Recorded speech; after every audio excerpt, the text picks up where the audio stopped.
Graça e paz seja com todos.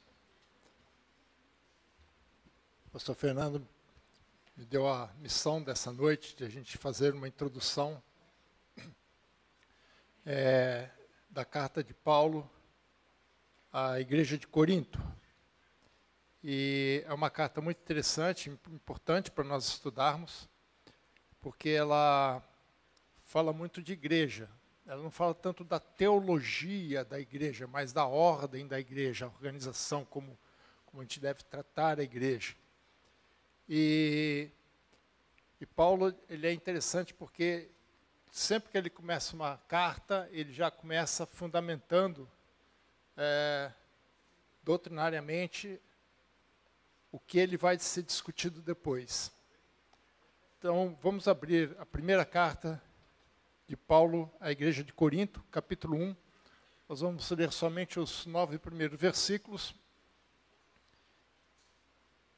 Depois vamos entender um pouquinho o contexto, porque se nós não entendemos o contexto dessa igreja, dessa cidade, algumas discussões que ele vai trazer depois, já no capítulo 1, né, que ele vai trazer, vai ficar meio estranho. A gente não vai conseguir entender muito bem por que ele comenta isso. Então, primeira carta de Paulo aos Coríntios, capítulo 1, versículo 1 a 9. Paulo, chamado pela vontade de Deus para ser apóstolo de Jesus Cristo, e o irmão Sóstenes, a igreja de Deus que está em Corinto, aos santificados em Cristo Jesus, chamados para ser santos, com todos os que em todo lugar invocam o nome do nosso Senhor Jesus Cristo, Senhor deles e nosso. Graça a vós outros e paz, da parte de Deus, nosso Pai, e do Senhor Jesus Cristo. Sempre dou graças ao meu Deus a vosso respeito, a propósito da sua graça que foi dada por Cristo Jesus, porque em tudo fostes enriquecido nele, em toda palavra e em todo conhecimento, assim como o testemunho de Cristo tem sido confirmado em vós, de maneira que não vos falte nenhum dom, aguardando vós a revelação do nosso Senhor Jesus Cristo, o qual também se confirmará até o fim, para seres irrepreensíveis no dia do nosso Senhor Jesus Cristo. Fiel é Deus, pelo qual foste chamados à comunhão do seu Filho Jesus Cristo, nosso Senhor.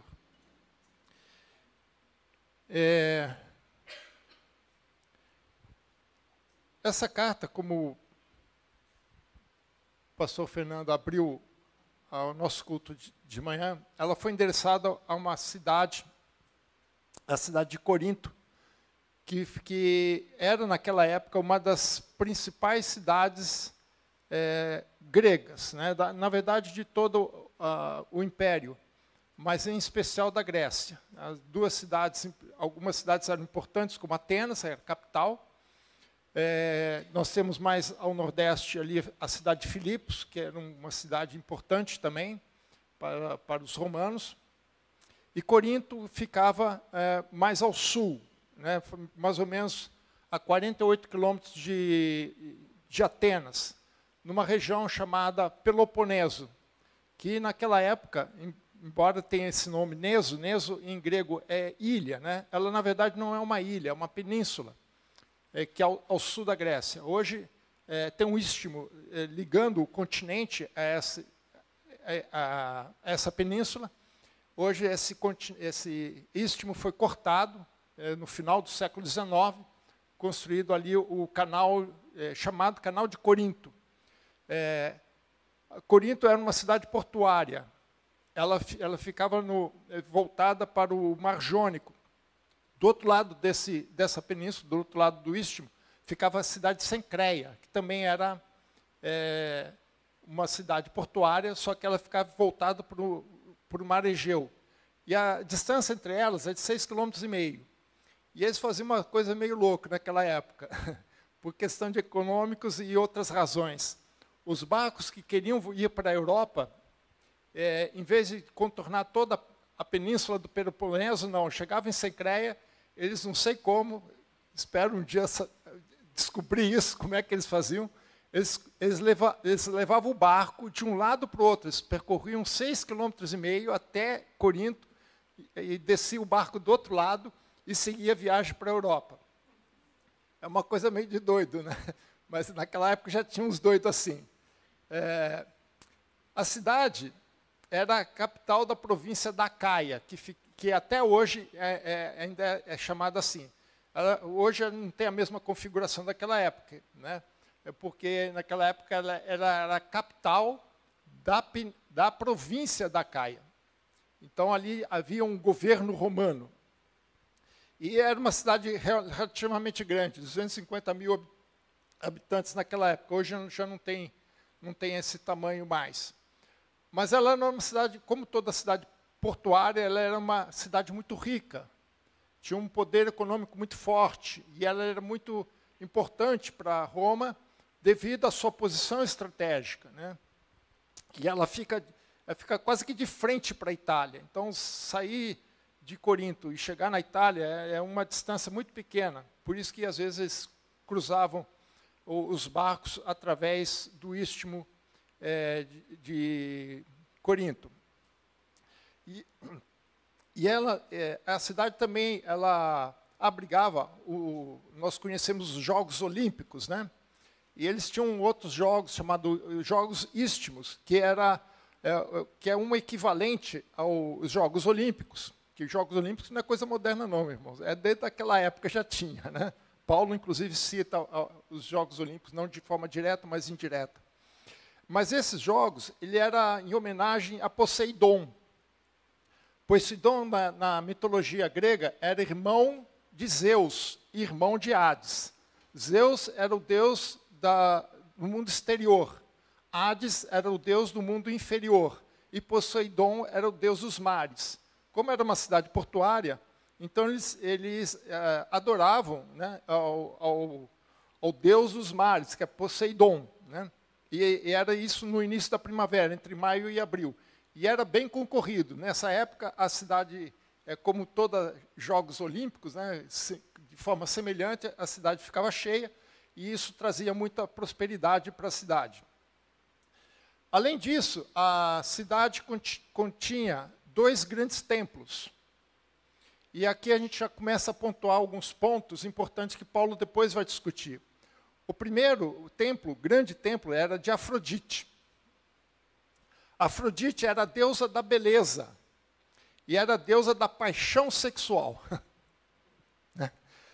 E o seu templo era muito grande e era muito frequentado. E estima-se que naquele templo havia cerca de 1000 sacerdotisas. Normalmente eram mulheres, não só nesse caso, mas em outros casos, dentro da cultura grega, né? Quem cuidava das partes litúrgicas das religiões eram as mulheres. Inclusive, em Atenas, a religião era uma questão de Estado. Havia um dos eles chamavam secretários, né? Os ministros da cidade, que era responsável pela religião. Então, havia uma religião oficial, embora as pessoas não precisassem seguir aquela região, mas eles davam importância para isso, e normalmente quem cuidava dessa parte eram as mulheres. Então, por isso, essa cidade havia muitas prostitutas cultuais, porque durante essas celebrações nesses templos, havia muito relações sexuais, né? Por isso que eram muitas sacerdotisas que faziam isso. E é por isso que a cidade era conhecida pela sua luxúria e por conta dessas situações. Como era deusa da paixão sexual, nada mais exemplar do que as próprias celebrações nesses templos estar regados a esse tipo de prática. Isso a gente depois a gente vai ver que algumas questões que Paulo coloca durante a carta, como, por exemplo, o uso do véu, que está relacionado a isso. Porque essas prostitutas, elas se identificavam na cidade raspando a cabeça. Então, para que ela fosse distinguida das outras mulheres, né, elas usavam cabeça raspada. Então, quem olhasse uma mulher com cabeça raspada sabia que ela era uma das sacerdotisas do templo de Afrodite. E havia também outro templo grande de Apolo, que era o deus da juventude e era um dos deuses mais cultuados na Grécia, um dos mais populares da Grécia Antiga. Apolo era irmão, na mitologia grega, ela é irmão de Ártemis, ou Artemis, como alguns preferem dizer. Ártemis era cultuada em Éfeso. Embora a nossa Bíblia diga Diana, né, Diana é a correspondente na mitologia latina.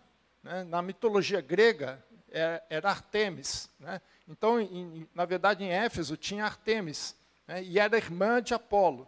Então, os dois eram cultuados naquela época, um em Corinto e outro em Éfeso. E era um deus também, como era o deus da juventude, também era muito popular, e os seus cultos também eram muito procurados naquela época.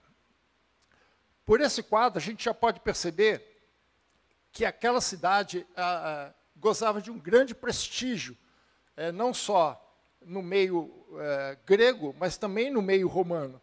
Ela era uma cidade extremamente próspera, materialmente ela era muito rica, mas, por outro lado, havia muita corrupção, não só por conta dos templos, mas por conta também do governo romano.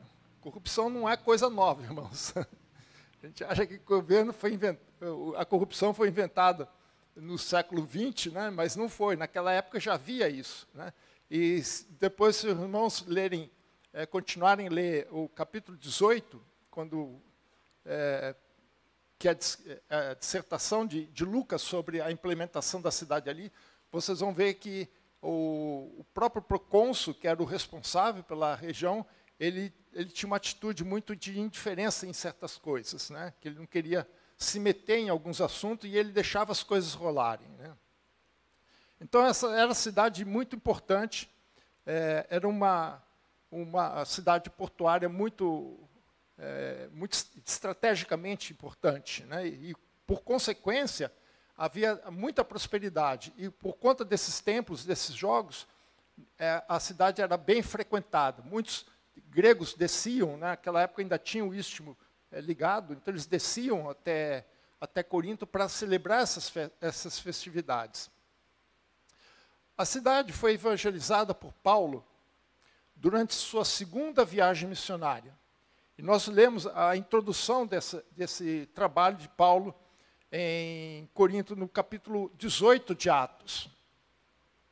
Paulo, na segunda viagem missionária, ele tenta continuar o seu ministério ali na Ásia Menor, mas ele foi impedido, até que um momento Deus deu uma revelação a ele, ele viu sonhou com Macedônio, e pedindo para Paulo, passa por nós. Então, no dia seguinte, Paulo resolve atravessar o Mar Egeu e ir para a Grécia. E ele entra em Filipos, na parte nordeste da Grécia. Né? Até hoje, aquela região, existe o país Macedônia, não vamos confundir com o país, né? É outra coisa, um pouquinho mais ao norte. E a Grécia tem eles não chamam de províncias, tem um outro nome, mas são 3 regiões, como se fossem os nossos estados, como se fossem províncias, que chamam justamente Macedônia. Macedônia do norte, do centro e do sul. E a cidade de Filipos fica no que hoje é Macedônia do central, Macedônia Central. Um pouco mais ao sul, depois, Paulo sai de Filipos, vai para Tessalônica, de Tessalônica ele vai até Bereia, né? E de Bereia ele vai para Atenas. Isso está no capítulo 16 a 17 de Atos. E enquanto Paulo está em Atenas, ele tenta evangelizar Atenas, ele não tem muito sucesso ali. Timóteo fica em Bereia, em Tessalônica, e quando eles chegam, né, eles vão até Corinto. E é nesse contexto que nós encontramos Paulo evangelizando. Então, foi através de uma revelação de Deus para que ele fosse para a Europa, para que ele fosse inicialmente para a Macedônia, e de lá ele vem descendo toda a Grécia até ali Corinto. Paulo permanece ali durante 18 meses, 1 ano e meio. É a segunda cidade que mais tempo ele gasta evangelizando. A primeira foi que, na verdade, vai ser na terceira viagem, que é Éfeso. Na segunda viagem ele volta, né, quando ele está voltando para Antioquia, ele passa por Éfeso, ele não tinha passado na primeira viagem, nem na segunda, ele passa na volta da segunda viagem, e aí depois na terceira viagem ele vai para Éfeso e fica ali um bom tempo, fica quase 3 anos ali em Éfeso. E ali em Corinto, ele permanece 18 meses na casa de um casal de Áquila e Priscila, está em Atos 18. E ele fica ali porque Áquila e Priscila eram 2 judeus que tinham vindo de Roma, eles tinham sido expulsos, né? O imperador tinha expulsado todos os judeus da cidade de Roma, então eles possivelmente estavam procurando algum lugar para ficar. Como Corinto era uma cidade portuária, era um dos caminhos mais comuns, mais normais de se usar para ir, inclusive para voltar para a Ásia Menor ou para Israel, né, para Canaã. Então eles tinham que passar por ali. Paulo encontrou com o casal e o casal acabou se juntando a Paulo e passam a morar junto. Paulo e Áquila, eles tinham a mesma profissão, eles eram fazedores de tendas, e eles continuaram fazendo assim, até que quando Timóteo chega, ele traz da cidade de Filipos uma ajuda de custo para que ele pudesse continuar o seu ministério. Paulo ele retorna à cidade pelo menos mais uma vez, na sua terceira viagem missionária. Isso está descrito em Atos 20, e 2 Coríntios 13, 2, ele também comenta isso, que ele já... Uma segunda oportunidade, durante a sua terceira viagem missionária, quando ele retorna àquela região, ele passa novamente por Corinto, só que ele fica menos tempo, ele fica 3 meses apenas, e quando ele vai voltando para Antioquia, na verdade, na terceira, ele vai para Jerusalém, ele passa por Cencreia, e em Cencreia ele escreve a carta aos Romanos. Então, é nesse contexto que ele está viajando. Paulo, se a gente pudesse classificar as igrejas, nós diríamos que a igreja de Corinto foi a que mais deu dor de cabeça para Paulo. Foi mais complicada, mais difícil de todas as igrejas que Paulo passou, que Paulo precisou corrigir a igreja. Corinto foi a mais complicada de todas. Para os seus irmãos terem ideia, a carta aos Coríntios é a maior carta de Paulo, é maior que Romanos. Não em termos de capítulo, não é por capítulo que a gente mede o tamanho de uma carta, né? de um texto. Né? Mas se você ler os números de capítulo, de versículos, você vai ver que Romanos é a segunda, né? Primeira é justamente 1 Coríntios. A gente acha que é Romanos, mas não é. Ele escreveu pelo menos 4 cartas para essa igreja. Para os irmãos terem uma ideia. Nós temos evidências claras, diretas, nos textos de Paulo, de pelo menos 4 cartas que ele escreveu. A primeira carta, na verdade, que nós temos, não é a primeira carta, já é a segunda. Abra comigo em 1 Coríntios 5, versículo 9. 1 Coríntios 5, versículo 9. Veja como ele introduz assim: já em carta vos escrevi. Então, se ele está dizendo assim, já em carta, já vos escrevi, né, significa que a carta que ele está escrevendo não é a primeira, já teve uma anterior. Né? Então, nós não sabemos em que circunstâncias essa primeira carta foi escrita, mas possivelmente o contexto não foi muito diferente dessa carta, que nós consideramos com a primeira, mas na verdade é a segunda. Possivelmente foi ainda, como Paulo saiu de Corinto, talvez ele não tenha completado o trabalho ali de discipulado, de implementação da igreja, e como a cidade era bem complexa, né, pelo contexto que ela tinha em termos econômicos e também em termos religiosos, por conta dos templos, né, das sacerdotisas e coisa e tal, ele precisou escrever uma carta anteriormente, orientando a igreja em algumas questões. E nesse caso, ele já até dá uma dica, né? Que ele fala, já em carta vos escrevi que não associeis com os impuros. Então, ele está retomando, quando ele usa esse argumento, na verdade, ele está retomando um conceito, uma orientação que já tinha dado à igreja acerca desse tipo de assunto. E existem outras passagens que dão a entender que a mesma referência ele faz em relação a essa carta anterior que ele escreveu. E, normalmente, essas cartas eram enviadas Paulo enviava por algum dos seus membros da sua equipe, né? E principalmente quando a gente vê as cartas de Paulo, como ele fala aqui sobre Sóstenes, né? A gente vai ver quem que é esse. Normalmente, essa pessoa é quem vai levar a carta. Por que ele faz isso? Né? Porque quando ele coloca esse mensageiro, né? Essa pessoa que vai levar a carta, como da sua equipe, né? Como coautor, ele está dando autoridade para aquela pessoa para falar em nome de Paulo. Né? Então, é razoável pensar que quem levou essa carta para Corinto foi Sóstenes. Mas, devido às notícias que Paulo recebeu acerca dessa carta, veja comigo em 1 Coríntios 4:17. Então, devido a algumas informações que ele recebeu, ele precisou enviar Timóteo à cidade.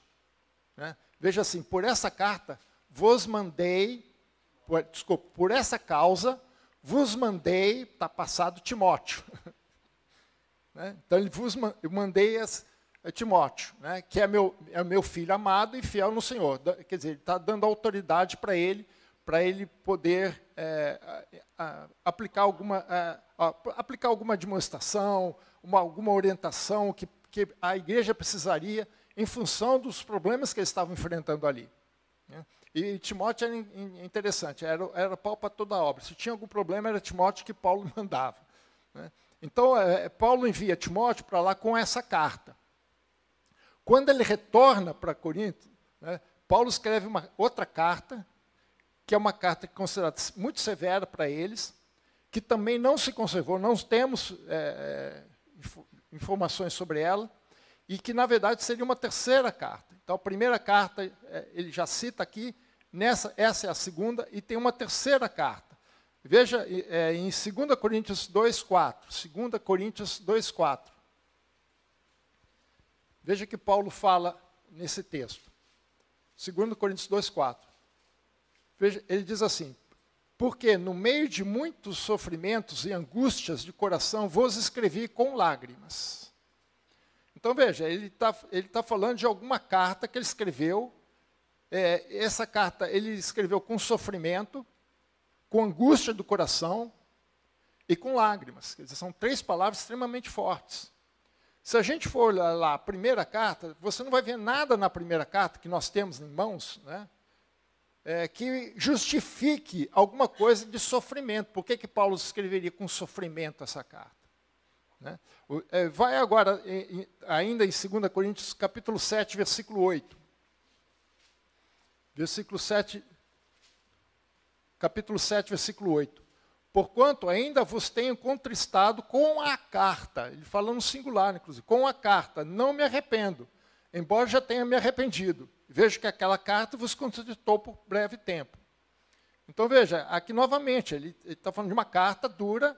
Essa carta não foi sofrimento somente para ele, mas também para a igreja. Porque contristar é a mesma palavra que ele fala no capítulo 2, versículo 4, que ele fala também de entristecer a igreja. Então, a carta causou alguma certa tristeza na igreja pelo que Paulo falou, porque Paulo foi meio duro. Paulo, quando soltava o verbo, ele soltava mesmo, irmãos. E veja que ele fala sempre assim, a carta, contristado com a carta. E depois ele repete, vejo que aquela carta. Então, ele está falando no singular. Então, ele não está falando de outras cartas, não é no plural, que citando outras cartas. É alguma carta específica, que nós não sabemos qual era, porque não temos essa informação. mas que a igreja de Corinto sabia muito bem qual é. Então, veja só, são evidências de uma quarta carta. Então, nós temos a primeira carta que foi perdida, que Paulo cita em 1 Coríntios, temos a carta de 1 Coríntios, que na verdade é a segunda, temos uma terceira carta que Paulo cita em 2 Coríntios, que seria a quarta carta. Então, nós temos a carta 2 e 4, mas por conta de não termos as outras, chamamos de primeira e segunda. Né? Então, veja, por que Paulo escreve tanto? Porque a igreja dava trabalho. E a ponto de Paulo sentir sofrimento, sentir angústias. Né? Eu volto lá para 2 Coríntios 2,4. Veja como Paulo, o sentimento de Paulo para com a cidade. Volta lá para 2,4, que ele fala assim, escrevi com muitas lágrimas, não para que ficassem entristecidos, mas para que conhecessem o amor que eu vos consagro em grande medida. Então, o que Paulo está dizendo aqui? Eu não estou disciplinando vocês para entristecer vocês. Eu não estou falando essas coisas para que vocês fiquem tristes. Eu estou falando essas coisas porque eu amo vocês. É como o pai que ama o filho, não esconde a vara. Hoje em dia, você não pode nem falar isso. Você falar isso, se for no YouTube, vão te derrubar. Né? Vão dizer que você é cruel, bater no filho. Onde já se viu isso? Mas Paulo está dizendo, olha, eu estou disciplinando vocês, porque eu amo vocês. Porque se eu não amasse vocês, eu deixaria vocês correrem. Então, às vezes, nós pastores precisamos dar umas puxadas de orelha, não é porque a gente quer o mal, né? Mas pelo contrário. Né? Porque nós precisamos discipliná-los no caminho do Senhor. Essas 4 cartas foram escritas em um período muito curto entre uma e outra. Né? E elas foram escritas, todas elas, nesse período que Paulo esteve na sua 3ª viagem missionária, né? Entre o ano 54 e 58. Né? Temos evidência que Paulo voltou lá mais uma vez, né? Então Paulo ficou mais de 1 ano e meio da primeira vez, mais 3 meses, né? E Paulo também, em sua carta, ele comenta que ele desejaria fazer uma 3ª visita se ele pudesse. Infelizmente não pôde, porque nós sabemos que no final da sua 3ª viagem missionária, em Jerusalém, ele foi preso, né? E ficou preso e foi para Roma, né? Preso. Então não teve oportunidade de voltar à cidade como ele desejava. Né? Essa primeira carta, ela foi escrita no período que ele estava em Éfeso. Veja em 1 Coríntios 16, 8. 1 Coríntios 16, 8. Éfeso também era uma cidade portuária na Ásia Menor. Então, era muito fácil pegar um navio, um barco, ir até Cencreia, né, não é muito distante, mesmo para aquela época. Não era muito distante, eles podiam pegar um barco, em pouco tempo ele chegaria lá, atravessaria o istmo e estaria lá. Né? Então, a comunicação com eles não era muito complicada ali. O problema seria se ele estivesse lá em Antioquia. Então, veja, ficarei, porém, em Éfeso até o Pentecostes. Né? Então, Paulo estava em Éfeso no período um pouquinho anterior ao Pentecostes. Aí teria que fazer mais ou menos a conta, né? Para definir mais ou menos o período, né, do Pentecostes. Né? Então, ele estava em Éfeso quando ele escreve essa carta. Né? E essa carta, Paulo escreve para orientar a igreja sobre temas que estavam causando divisões na comunidade cristã ali em Corinto. E esclarecer algumas dúvidas que foram levadas até Paulo. Nós não sabemos como essas dúvidas chegaram. Né? Nós sabemos que eles escreveram. Veja 1 Coríntios 7:1. 1 Coríntios 7:1. Ele diz assim, quanto ao que me escrevestes, então, possivelmente ele recebeu uma carta da igreja, talvez dos líderes da igreja, não sabemos, né? Mas a igreja escreveu uma carta que foi endereçada a Paulo em Éfeso. Sabia que eles estavam lá, Então, ele manda a carta para eles com uma série de questões colocadas, que Paulo vai pontuar cada uma dessas questões. Não sabemos se, junto com essa carta, foi alguma comitiva para conversar pessoalmente com Paulo. Mas foi essa mesma comitiva que volta com a carta-resposta a Paulo. Como eu disse, é a mais longa carta de Paulo, e é a que mais contém ensino sobre a disciplina na igreja.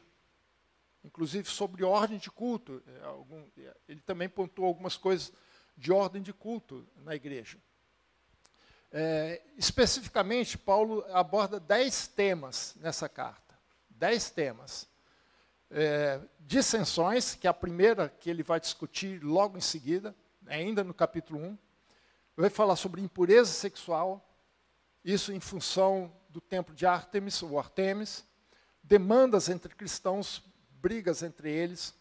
Prostituição, obviamente também ligado à questão da religião. Vai falar, obviamente, sobre casamento, né, distinguir uma coisa da outra.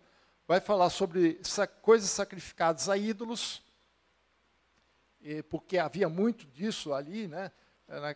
Nesses cultos, eles ofereciam animais, só que o animal não era queimado, né? Então, a carne do animal ia para o açougue, e eles vendiam essas carnes no açougue.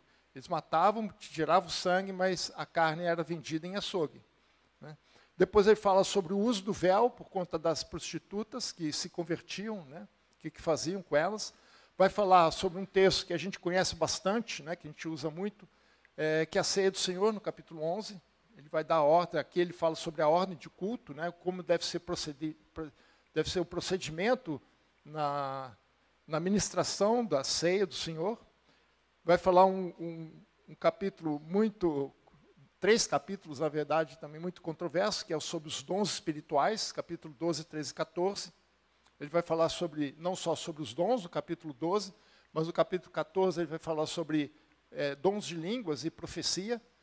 E o grande texto, que fica bem no meio, que é o grande capítulo, né, para mim o central em tudo isso, que é sobre o amor, né, onde Paulo faz uma descrição sobre o amor, né. E ele termina a carta comentando alguma coisa sobre a ressurreição dos mortos. Então, praticamente são 10 temas que ele aborda, que eram problemas que estavam acontecendo dentro da igreja e que ele precisava orientar a igreja em relação a essas coisas para evitar que a igreja fosse contaminada com algumas doutrinas. Depois, essa questão das dissensões e demandas entre irmãos vai dar mais problema para Paulo ainda. A segunda carta ele vai fazer uma defesa da sua autoridade apostólica, né, porque ele foi contestado nisso, né, e lá tem o currículo de Paulo, né, aquele currículo que a gente conhece de Paulo sobre a sua atuação como apóstolo, né, do Senhor no seu ministério. Então essa é a cidade, essa é a igreja, né, que Paulo tem que corrigir, tem que trabalhar as questões importantes dentro da igreja. E por que ela é importante para nós? Porque ela traz algumas questões que nós também precisamos, hoje em dia, também trabalhar.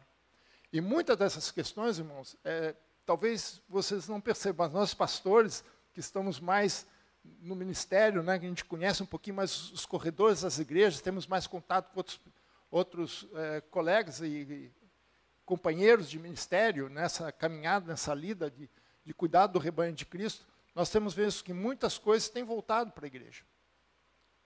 A questão da prostituição, a questão da licenciosidade dentro da igreja. Nós temos visto bastante coisas desse tipo, infelizmente tem acontecido. Um liberalismo dentro da igreja, não só em termos ideológicos, mas em termos de comportamento, luxúria dentro da igreja. A questão financeira também. Infelizmente, temos visto pastores que eles estão mais preocupados em ganhar dinheiro do que pregar a palavra. Então, são questões que nós, como cristãos, precisamos conhecer. Até porque, se amanhã um pastor subir aqui, ou eu, o pastor Fernando, vier trazer uma palavra um pouquinho mais de orientação, mas isso aqui tem base bíblica, porque está acontecendo. Eu sei que é uma carta que, a princípio, pode ser um pouco áspera, mas ela não é. Ela é uma carta extremamente importante para que a igreja se paute naquilo que Deus quer para a igreja, e não aquilo que o mundo quer para a igreja, não aquilo que o homem quer para a igreja. Paulo começa a sua carta fazendo uma saudação. Voltando então lá para o capítulo 1, versículo 1 a 3, ele diz assim: Paulo, chamado pela vontade de Deus para ser apóstolo de Jesus Cristo, e o irmão Sóstenes, a igreja de Deus que está em Corinto, aos santificados em Cristo, chamados para ser santos, com todos os que em todo lugar invocam o nome do Senhor Jesus Cristo, Senhor deles e nosso. Graça a vós outros e paz da parte de Deus, nosso Pai, e do nosso Senhor Jesus Cristo. É como eu disse, irmãos, Paulo, quando ele começa as suas cartas, ele tem uma tendência natural de, já no início da sua carta, estabelecer alguns princípios, algumas bases doutrinárias que ele vai usar como sustentação da sua argumentação ao longo da carta. E essas bases, ele põe aqui nesses 3 primeiros versículos, são fundamentais dentro da igreja, para a gente entender não somente o que ele vai discutir aqui, mas entendemos a nossa identidade como igreja. A primeira base é a base da autoridade na igreja. Né? Veja que ele fala assim, Paulo, chamado pela vontade de Deus. Chamado é uma convocação. Chamado não é um convite. A gente tem o costume de pensar que um chamado é um convite. A diferença do chamado e convite, pelo menos dentro dos textos bíblicos, é que convite você pode dizer não. Convite você pode recusar. Né? Se eu convido algum de vocês, vamos lá em casa, vamos conversar, não posso, você está recusando. Agora, chamado não se recusa. Chamado se responde positivamente.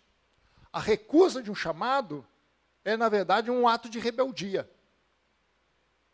É uma negação daquilo que Deus está querendo. Por isso que Paulo já começa, eu fui chamado. Eu não estou aqui porque eu quero. Irmãos, Paulo não tinha nenhum motivo para estar ali. Quem conhece a história de Paulo, que ele mesmo vai falar depois na carta seguinte de 2 Coríntios, que ele fala que ele tinha tudo para ficar onde ele estava. Ele era uma pessoa de muita boa posição social e muita boa posição dentro da sua comunidade judaica. Ele estudou com Gamaliel. Gamaliel era o top naquela época. É que, infelizmente, John Stott morreu, né? Mas é mais ou menos assim, eu fui aluno de John Stott. Eu fui aluno de C.S. Lewis. Pode imaginar uma coisa desse tipo? Mark Lloyd Jones. Né? É mais ou menos por aí, irmãos. Paulo tinha uma posição social, ele não era de pessoa de classe D, não, ele era classe A, lá em cima. A irmã dele morava em Jerusalém. Pagar um professor com Gamaliel não era para qualquer um, não. E ele disse que tudo isso eu considerei como perda para alcançar a Cristo. Mas ele fez por quê? Porque ele aceitou, ele respondeu positivamente um chamado. Nós não estamos aqui porque nós queremos. Nós estamos aqui porque fomos chamados e respondemos a Deus. É lógico que para nós é um privilégio, mas quem está no ministério pastoral mesmo sabe o que um pastor sofre. O que é pior, que o pastor é um dos... isso eu já escutei de vários, a gente sabe isso por experiência, que é uma das pessoas mais solitárias dentro da igreja. Mas Paulo fala assim, eu fui chamado, mas não fui chamado porque eu quis, ou que até mesmo o pastor Fernando me chamou. Mas eu fui chamado pela vontade de Deus. Ou seja, a autoridade na igreja, quem estabelece é Deus. Deus é quem diz quem vai estar ocupando que lugar. Ministerialmente falando, não estou falando de organização administrativa, isso é outra coisa. Paulo discute a parte administrativa da igreja na primeira carta de Paulo a Timóteo. Aqui ele está falando de ministério, quem está à frente do ministério. Ele está falando dos ministérios, o apostólico, o apóstolo, o profeta, o evangelista, o pastor e mestre, como ele fala lá em Efésios. Então ele fala assim, olha, eu fui chamado, né, o meu ministério, eu fui convocado por Deus, né, para estar aqui, para fazer essa obra. Ou seja, ele foi chamado por Deus, né, para ser apóstolo. Paulo tinha muita consciência do que Deus queria dele. Isso é um problema sério, irmãos, porque a gente tem que ter consciência do que Deus quer para nós. Eu sei que Deus quer para mim. Eu relutei algumas vezes. Quem não passa por essas crises, eu desconfio. Porque a gente reluta. Porque a gente tem conflitos. Mas se a gente entender que Deus é que nos comissionou, Deus nos chamou, Deus estabeleceu-nos aqui, então nós também estamos entendendo que a autoridade de Deus está sobre nós. O que nós não podemos, que nós, agora é a nossa parte, né? Não podemos perder de vista, né? Que tudo, nosso comissionamento, nós devemos responder a Deus. Não confundir autoridade com autoritarismo. Autoridade é uma coisa, autoritarismo é outra. Deus não chama ninguém para ser autoritarista, chama para ser autoridade. Para levar o povo dele aos caminhos do Senhor. Eu gosto muito daquela passagem de Pedro com Jesus no último capítulo de João, né? Quando Jesus pergunta, tu me amas, Pedro? Ele fala assim, te amo. A resposta de Jesus em seguida, a réplica de Jesus me mexe, mexe comigo, como pastor. Né? Ele fala, apacenta as minhas ovelhas. Né? Então, a autoridade não está em nós, a autoridade está em Deus. É uma autoridade delegada por Deus, mas estabelecida por Deus. Ele também fala de Sóstenes. Quem era Sóstenes? A gente quase não ouve esse nome. Né? Sóstenes era um judeu de Corinto. É interessante isso. Paulo ele tinha uma certa percepção de algumas coisas que eu acho interessante. Na hora que, possivelmente, Sóstenes foi quem levou essa carta, ou voltou junto para Corinto. Ele coloca Sóstenes porque Sóstenes era da cidade de Corinto, e ele era judeu. Ele se converteu, no capítulo 18 tem a sua conversão. Ele se converteu nessa primeira passagem de Paulo pela cidade. Né? E ele se tornou companheiro de Paulo no seu ministério. Quando ele fala aqui irmão Sóstenes, quando ele trata de irmão, ele não está usando o termo aqui aplicado como a gente fala, ô irmão, né, irmão de fé. Não, ele está falando de irmão ministerial. É uma palavra que Paulo usa muito para indicar que aquela pessoa é um companheiro de ministério dele. Por isso que aquela pessoa, assim como Paulo, que foi comissionado por Deus, tem a autoridade de Deus, ele também, como fazendo parte desse ministério, ele também é comissionado por Deus. E ele estava em Éfeso acompanhando Paulo. Abre em Atos 18, 17. Atos 18, 17. Então todos agarraram Sóstenes, o principal da sinagoga, e espancaram diante do tribunal. Galho, todavia, não se importava com essas coisas. Galho aqui era o procônsul. Eu falei, deixa esses caras. Os judeus de Corinto, foram até Galho, que era o procônsul, reclamados dos cristãos. Galho não quis nem saber, falou assim, isso é problema de vocês, não vou ficar me metendo em questões religiosas. E os caras simplesmente pegaram os Sóstenes e deram uma surra nele. Na frente do procônsul. O que o procônsul fez? Estou nem aí. Agora, Sóstenes, ele era o principal da sinagoga. Na sinagoga não tem pastor como a gente. Né? A sinagoga é dirigido sempre por uma pessoa que não é sacerdote nem nada, né? Aqui em Campinas, eu conheci não sei se ele ainda é o presidente da sinagoga aqui, né? Trabalhei com ele algum tempo. E Sóstenes, então, ele também tinha uma posição social relativamente boa ali, porque ele era o principal da sinagoga. Ele era o responsável pela sinagoga, né? E ele foi espancado diante do tribunal. Veja só que coisa, né? O cara que se converteu já conhece muito bem o que é sofrer pelo Evangelho, né? E é essa pessoa que Paulo manda de volta. Olha lá só, vai lá conversar com o pessoal, né? Porque Sóstenes sabia, conhecia Paulo, sabia o que Paulo pensava, conhecia a cidade, conhecia os problemas da cidade, conhecia os problemas da igreja. Ele mesmo teve problema, ele sofreu pelo Evangelho, ele não estava ali à toa. Então não tinha pessoa melhor para ser enviada a Corinto, para conversar com a igreja de Corinto, do que Sóstenes.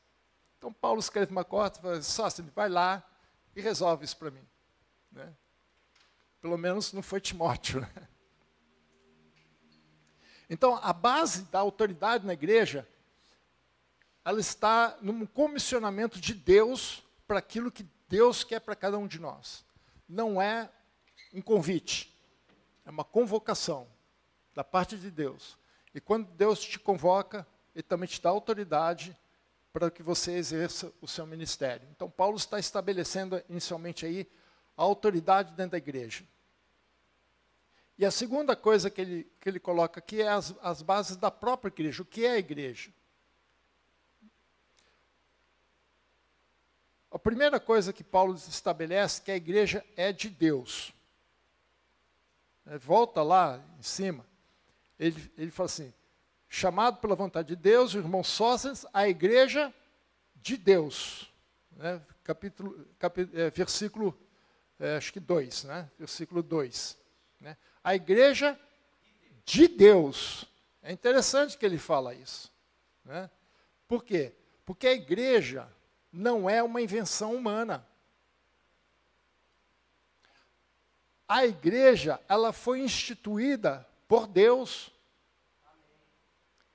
A instituição igreja já estava no coração de Deus lá atrás, lá antes da fundação do mundo. Quando Deus pensou em todo o plano da salvação, quando pensou em tudo que Ele ia fazer, Ele já pensou na igreja. Agora, existe, né, algumas pessoas vão perguntar mais, pastor, mas existe a igreja batista, a igreja metodista, a igreja presbiteriana. Isso não é igreja, irmãos. Isso são denominações. É outra coisa.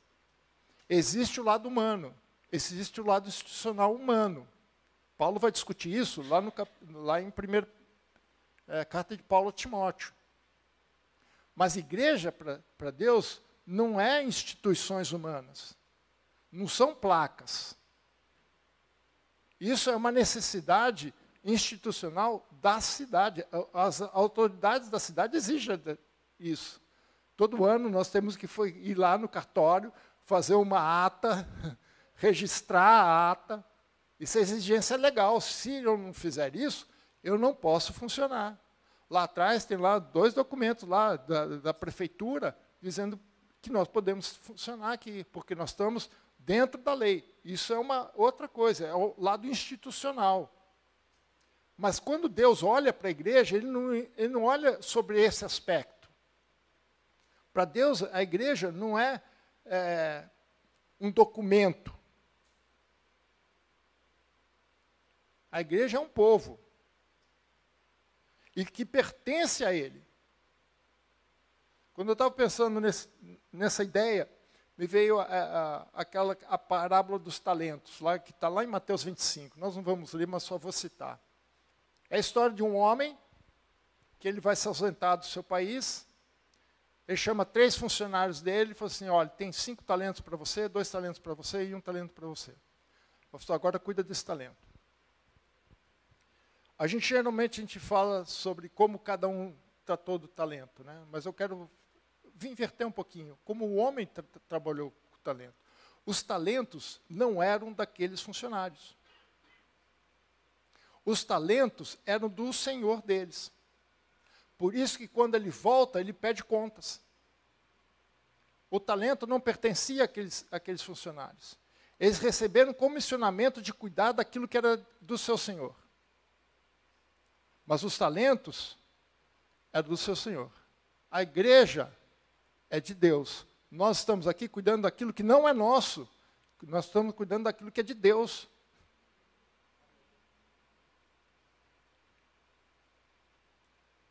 Mas a igreja também é vocacionada. E aqui também é um ponto importante, né? Veja que ele fala, né? Voltando lá no versículo 2. A igreja de Deus que está em Corinto, aos santificados em Cristo Jesus, chamados para quê? Para ser santos. É lógico que quando a gente lê isso aqui, a gente tem a tendência de achar, né, imaginar aquelas ideias de santidade, coisa e tal, né? Paulo está falando isso por dois motivos. O primeiro, porque ele está tratando algo que precisava tratar dentro da cidade. O comportamento que os membros da igreja ali estavam tendo. Então ele está dizendo, olha, você não foi chamado para isso, você foi chamado para a santidade. E o segundo ponto que eu quero deixar mais forte aqui é que, se nós somos povo de Deus, nós temos que refletir o caráter de Deus. Se Deus é santo, o seu povo também tem que ser santo. Né? Então, os cristãos são separados para Cristo. Para quê? Para que nós sejamos identificados com Ele. Nós não podemos seguir o padrão do mundo. Nós não podemos ter o caráter do mundo. Nós temos que ter o caráter de Deus em nós. Isso é santidade. Talvez as pessoas olhem essa palavra assim com um certo... Nossa, pastor, santidade. Né? Imagina aqueles anjinhos, né, com auréolas, aqueles santos, que também não eram tão santos assim, né? Mas santidade aqui significa que nós somos separados. Somos separados do quê? Do mundo. Nós fomos chamados para ser diferentes do mundo. Agora, se nós formos iguais do mundo, qual é a diferença? E veja aqui, irmãos, novamente, se nós somos chamados, chamado não é um convite. Chamado não é uma opção. Chamado é uma condição. Por isso que nós fomos santificados por Cristo. Só podemos ser santos se somos santificados. Somente através de Cristo, a ação do Espírito Santo em nós, é que somos santificados. Nós não conseguimos nos santificar. Por isso que Paulo fala que a incorrupção não pode herdar a corrupção. Porque aquilo que está corrompido, ele não pode se descorromper.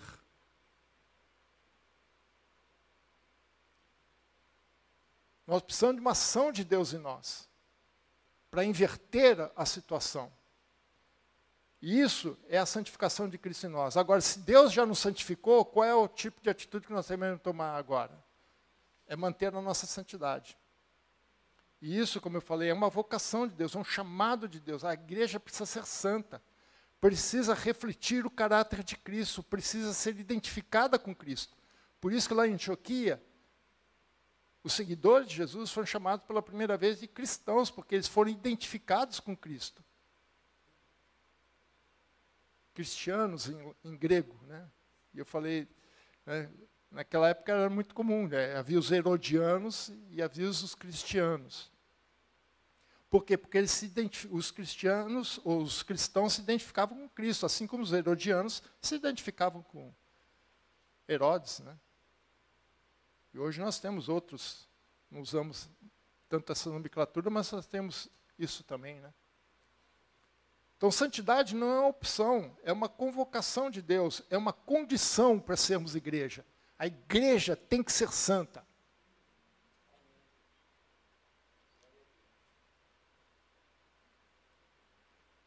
A terceira base que ele traz aqui é a igreja é universal.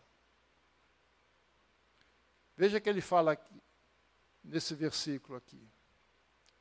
No versículo 3, né? Chamados para ser santo com todos, olha, todos os que em todo lugar invocam o nome do nosso Senhor Jesus Cristo. Então, o que é a igreja? É um templo? Não. Até chamamos isso aqui de igreja, mas isso aqui não é igreja, isso aqui é templo. Isso aqui, a igreja se reúne no templo. Mas a igreja são todos o que em qualquer lugar, ou em todos os lugares, invocam o nome do Senhor. Pode ser japonês, pode ser mongol, pode ser etíope, líbio, francês, italiano, qualquer um, argentino, até brasileiro. Paulista, carioca, alagoano, pernambucano. Porque o que faz você ser igreja não é onde você está, mas se você invoca o nome do Senhor ou não. Por isso que ela é universal. Às vezes a gente fala isso por uma questão cultural, eu entendo isso, né? Aí a pessoa chega na igreja e fala assim, alguma visita aqui, né? Mas um cristão nunca está em visita a um outro, porque ele pertence à igreja, eu pertenço à igreja. Talvez esteja nesse templo pela primeira vez, mas na igreja eu não sou visita, eu sou parte. E aí existe um outro aspecto, se ela é universal, porque ela é composta por todos aqueles que invocam o nome do Senhor, e essa é a condição para ser parte da igreja, ela também é local. Veja que ele fala, a igreja que está em Corinto. Ou seja, nós somos comunidades de fé, mas nós somos parte integrante do todo.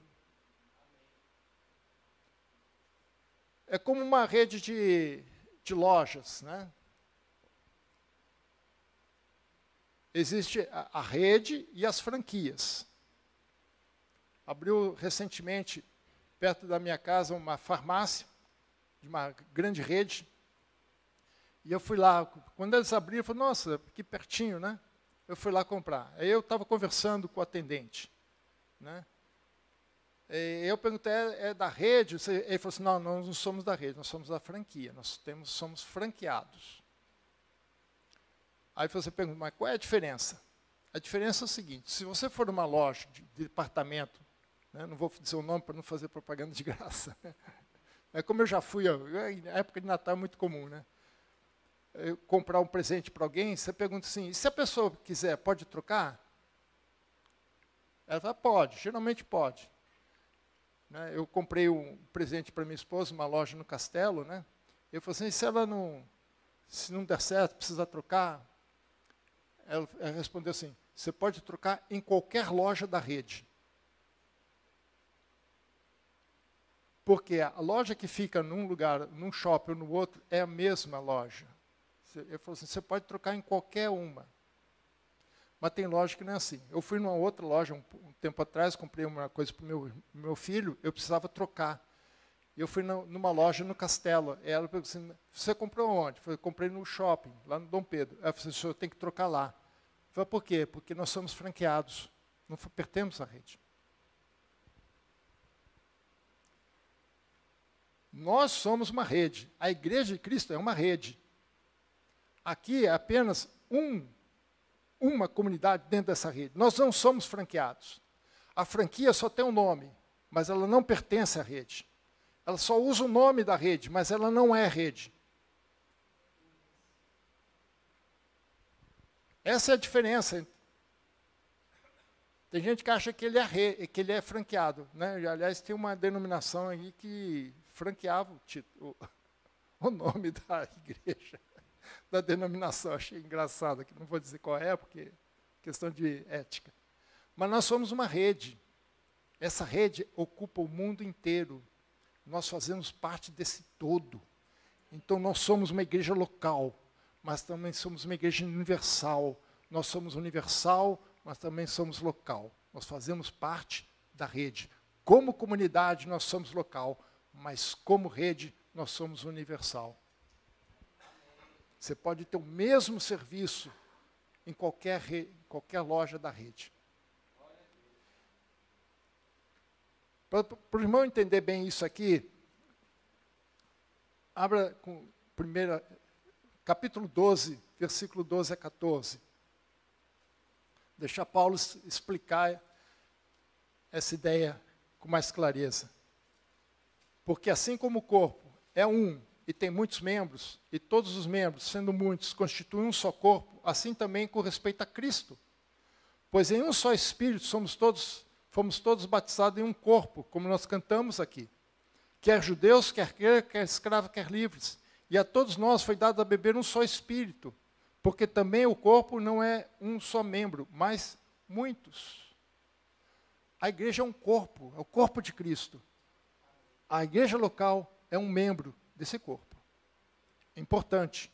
Ocupamos uma posição importante. Cada membro do nosso corpo tem uma função. Cada igreja local tem a sua função. Deus levanta cada uma para que ele cumpra a função que Deus determinou para cada um de nós.